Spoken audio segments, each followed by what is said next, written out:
Over kindness, అతి మంచితనం. ఒక ఊర్లో ఒక పెద్ద పాము ఉండేదట. అది అందరి మీద అటాక్ చేస్తూ అందరినీ చంపేస్తూ తిరుగుతూ ఉండేదట. అయితే ఒకసారి ఆ ఊరికి ఒక సాధువు వచ్చారట. ఆయన చాలా మహిమ గల సాధువు అట. ఆ పాము ఆ సాధువు మీద కూడా అటాక్ చేయడానికి వెళ్ళిందట. వెళ్ళేసరికి అది చూసి ఆయన, ఏయ్ ఆగు, ఏంటిది అందరి మీద అటాక్ చేయడం, చంపేయడం, ఇంత పెద్దదానివయ్యా, అసలు బుద్ధిందా?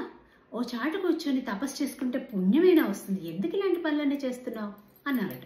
అనేసి అక్కడి నుంచి వెళ్ళిపోయారట. అయితే ఆ పాము ఆలోచిస్తూ ఉందట, అవును, ఎందుకు నేను అనవసరంగా అందరినీ చంపుతున్నాను, ఇంక నుంచి ఇలాంటివి ఏం చెయ్యొద్దు అని చెప్పి ప్రశాంతంగా ఓ పక్కకు వెళ్ళిపోయిందట. అయితే కొన్నాళ్ళు అయిన తర్వాత ఆ సాధువు ఆ ఊరికి మళ్ళీ వచ్చారట. వస్తే ఆ పాము ఒంటి నిండా దెబ్బలు, రక్తంతో చాలా దీన పరిస్థితుల్లో కనిపించిందట. అది చూసి ఆ సాధువు, ఏమైంది, ఎందుకు ఇలా అయిపోయావు అని అడిగారట.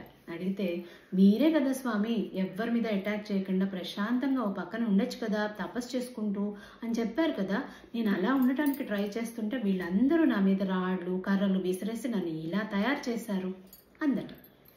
అప్పుడు ఆయన, నేను అనవసరంగా నువ్వు ఒకళ్ళ జోలికి వెళ్ళొద్దని చెప్పాను, కానీ నీ జోలికి వచ్చిన వాళ్ళని బుసకొట్టి భయపెట్టద్దు అని చెప్పలేదు కదా అన్నారట.